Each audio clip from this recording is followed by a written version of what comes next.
Sa mga nagtatanong kung anong sukat daw ng 2 sets ng 48 heads, pero bago yan, alam ko magko-comment ka kung magkano o how much, mag-send ka po ng message para ma-replyan po namin kayo sa loob po ng 24 hours hanggang 3 days na po yan. Pero kung nagmamadali po kayo, after 1 day, kung di pa po kami nakakapag-reply, mag-message na lang po kayo ulit. Etong sa video na napapanood po ninyo, ito ay 2 sets ng 48 o dalawang set po ito na tig po 48 heads.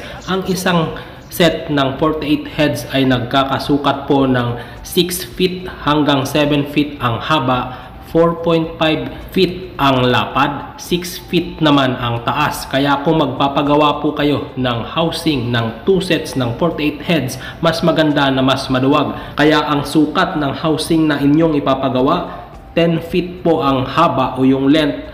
Gawin po ninyong 14 feet naman ang lapad o yung width at 10 feet naman ang taas mula po dyan sa sahig hanggang sa bubong para hindi po mainit sa loob. Maganda po ang pasok ng hangin o yung ventilation ng ating poultry. Hayaan po ninyo soon kapag nakapag farm to farm po ko, ibabahagi ko po sa inyo ng mas malinaw ang bawat detalye na nais po ninyong malaman. Maraming salamat po.